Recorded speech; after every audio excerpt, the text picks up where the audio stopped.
It's raining. Hard. You're standing on the side of the I-95, staring at a plume of white smoke rising from your engine. You don't need a mechanic to tell you, this is going to be expensive. You open your banking app. You see the number. $142. In that moment, the world feels like it's closing in. Your heart rate spikes. You start calculating. If the tow is $80 and the repair is $500, where does that money come from? Do you skip rent? Do you put it on the credit card and pay 29% interest for the next 3 years? This isn't just a bad day. This is a survival crisis. Now, imagine the exact same scenario. The same rain, the same broken car, but this time, when you open that app, the balance says $10,000. Suddenly, the physics of the situation change. You aren't panicked, you're annoyed. You call a tow, you check into a hotel, and you go to sleep. Most people think the difference between $0 and $10,000 is just $10,000. They think it's a linear jump. The data confirms they are wrong.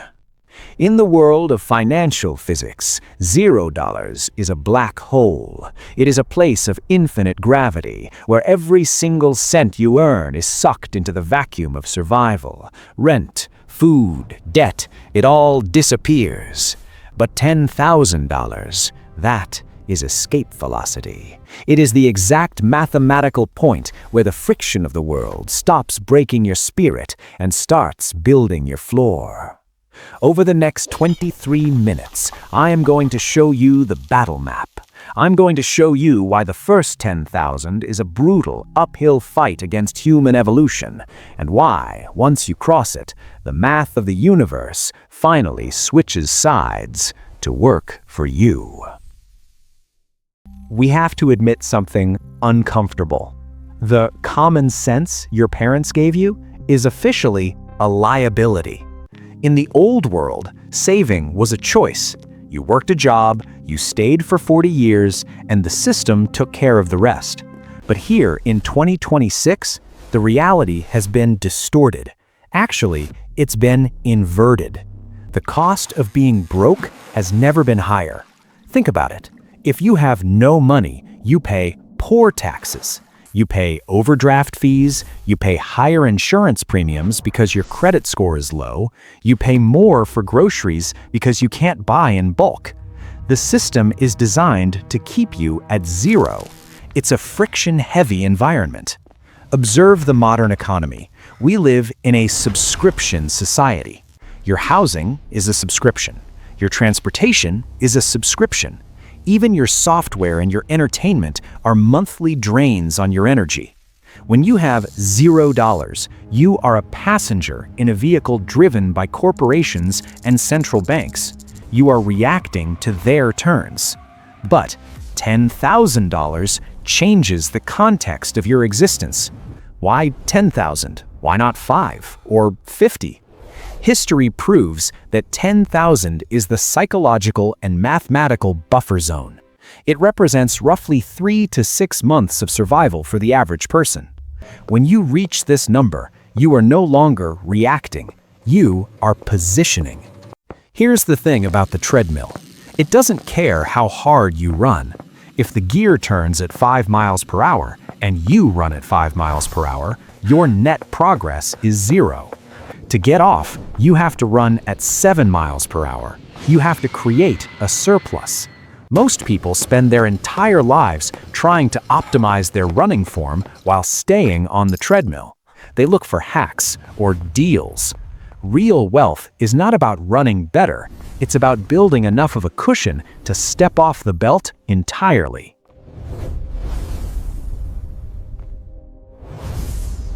The biggest obstacle to your first 10,000 isn't your boss. It isn't the economy. It's a specific enemy called the linear trap.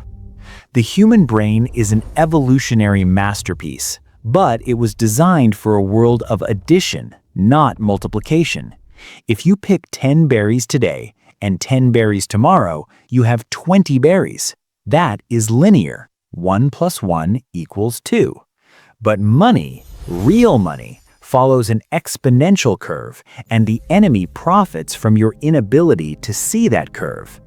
Think about the physical stress you feel when you look at your savings and see it only went up by $50 this month. You feel like you're failing. You think, at this rate, it will take me 20 years to hit my goal. Why even bother? I might as well buy the shoes. That is the linear trap. It makes the beginning of the journey feel like a waste of time. Here's what the system doesn't want you to realize. The flat part is the most important part. When you are saving those first few $1,000s, you aren't just accumulating currency, you are accumulating resistance. Every dollar you save is a soldier you've recruited to fight the entropy of life. Consider your current behavior. If you're like most people, your ego is the primary driver of your spending. You buy things to signal to others that you aren't losing. But not losing is not the same as winning. The specific enemy wants you to stay in the signaling phase, because as long as you are signaling, you are consuming. And as long as you are consuming, you are stuck in the gravity of the black hole. Do you feel the weight of it? That low-level anxiety that sits in the back of your neck every time you swipe your card? That is the sound of the system winning. It's the sound of someone else owning your time because they know you can't afford to walk away. To understand why $10,000 changes everything, we have to look at the physics of the pump. Saving your first $10,000 is exactly like trying to get water out of a manual pump that hasn't been used in years. In the beginning, you have to pump with every ounce of strength you have. You're sweating, your hands are blistered. You look down at the spout, and what do you see? Nothing, just dry air. A bystander walks by and laughs.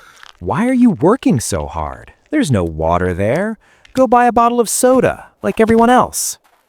This is the point where 90% of people quit. They've been pumping for months, saving $50 here, $100 there, and they don't feel rich. They just feel tired. But this is the financial physics they don't see. Inside that pipe, the water is moving. It's rising. It's fighting gravity. It's inches from the surface. The first $10,000 is the priming of the pump. Once the water reaches the top and starts flowing, something miraculous happens. You don't have to jump on the handle anymore. You just need to give it a steady, gentle rhythm. The escape velocity of $10,000 means you have finally filled the pipe. Now, let's look at the math of why this happens. When you have $0, your cost of capital is infinite. If you need money, you have to sell your time, and your time is a finite resource. You only have 24 hours. But once you have 10,000, that capital starts to have its own gravity. Even in a basic high-yield account, that 10,000 is generating a few $100s a year. That might not sound like much. You might think, big deal, it's only $30 a month. Actually, it's a huge deal. That $30 is passive survival. It's $30 of your life you no longer have to sell to a boss. It's the first few drops of water that are flowing without you jumping on the handle. You have officially hired your first employee. He's small, he's weak, but he never sleeps. He works on Christmas. He works while you're sick. The goal isn't to save money. The goal is to hire enough money employees so that you can retire from the pump. Let's watch this play out in the real world. Meet Larry and Emily. Both make $5,000 a month. Both have the same expenses, but they have different philosophies on the pump. Larry believes in the linear trap. He thinks, I'll save when I make more money. Every time he gets a raise, he buys a better car or a bigger TV. His savings balance stays at a constant $500. Now look at Emily. Emily decides that her priority is escape velocity. For 2 years, she lives in a smaller apartment. She drives a boring car. She pumps the handle every single day. Month 12, Emily hits 5,000. Larry has 500. Larry thinks he's winning because he has the stuff. Month 24, Emily hits $10,000. This is the moment everything changes. This is the pivot. Suddenly, both Larry and Emily lose their jobs. A macro constraint hits the economy. Larry is in immediate terror. He has 30 days before he's evicted. He has to take the first job he finds, even if it pays less, and treats him like garbage. He has no leverage. He is a slave to the gravity of zero. But Emily? Emily has $10,000. She doesn't panic. She sits down. She breathes. She realizes she has 4 to 6 months of freedom. Because she has the buffer, she can turn down the bad jobs. She can spend her time learning a new skill. She can wait for an opportunity that pays 20% more. The $10,000 didn't just buy her groceries, it bought her aggression. She can be aggressive in the job market. She can be aggressive in her investments. She can take risks that Larry can't even dream of. While Larry is running to stay in place, Emily is flying. And here's the kicker. Because Emily has $10,000, she starts earning interest. She starts seeing opportunities. Wealth flows toward those who already have a pool. It avoids those who are dry. Now, I have to tell you the ugly truth, the part that the other finance gurus won't say. 99% of people who watch this video will never hit $10,000. And of the 1% who do, most will lose it within 6 months. Why?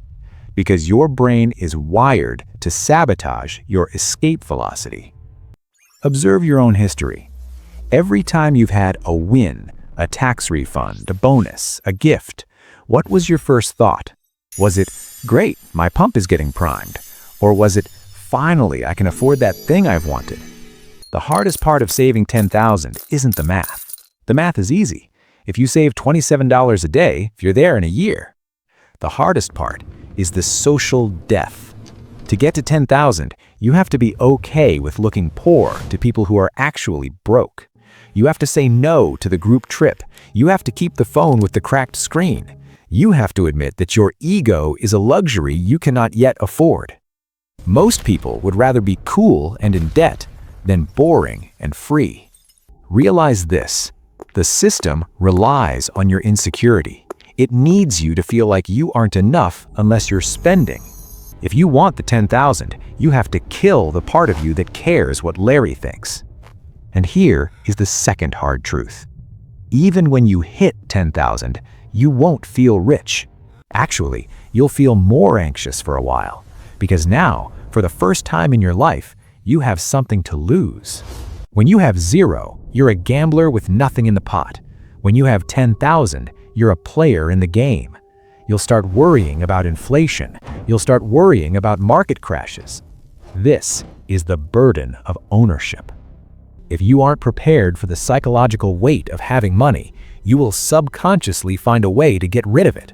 You'll have an emergency that isn't really an emergency. You'll lend money to a relative who won't pay it back. You have to be mentally tough enough to be a capital owner. If you've struggled to save your whole life, I want you to take a breath. It is not your fault that the linear trap got you.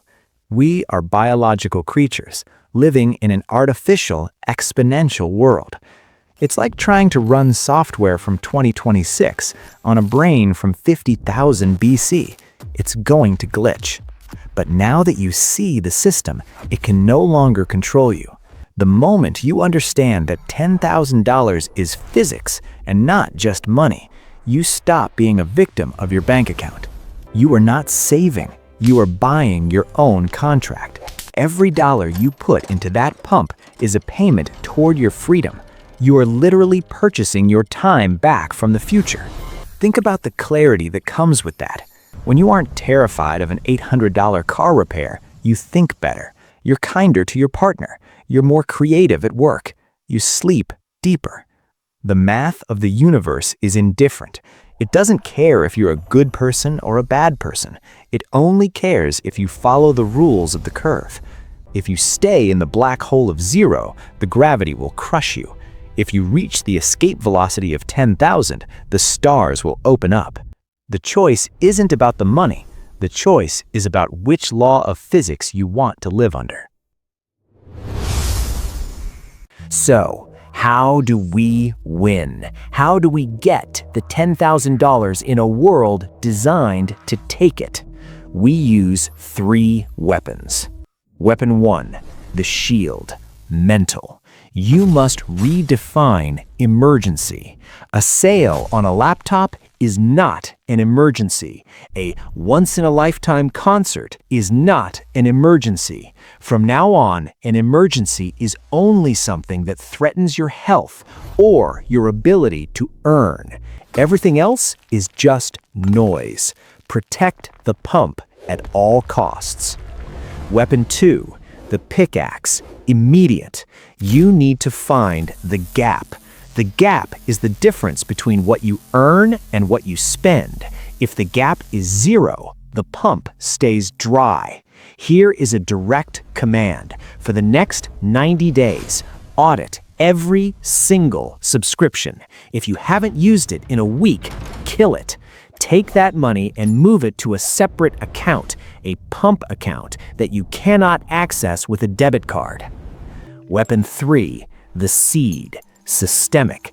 Don't wait until you have 10,000 to start thinking like a winner. Set up an automated transfer, even if it's only $5 a week. History proves that automation beats willpower every single time.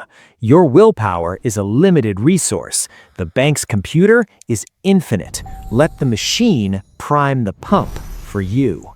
Here's the thing. Once you hit that $10,000 mark, the drone starts mining for you. The interest starts compounding. The opportunities start appearing. But you have to pay the entry fee. So, I have to ask you the checkmate question. Are you working for your money because you have to? Or are you working because you haven't yet paid the price to let your money take over the shift? The first $10,000 is a choice. Everything after that is an inevitability. In the end, this isn't about having a high number in a digital database. It's about what that number allows you to become. When you aren't a slave to the next paycheck, you can be a better father, a better friend, a more honest human being. Wealth is the ability to live life on your own terms, rather than the terms dictated by your survival instincts. The first 10,000 is the hardest because it requires you to change your identity. It requires you to stop being a consumer and start being a capitalist. Once that shift happens, there is no going back. But even as you master this level, even as you stand on your $10,000 foundation and breathe the air of the free, a new, more invisible wall is waiting for you in the shadows. Next time, we're going to pull back the curtain on the silent force that destroys even those who follow all the rules. We will show you why reaching the top of the mountain is often more dangerous than the climb itself.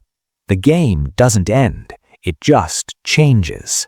And this has been the physics of wealth.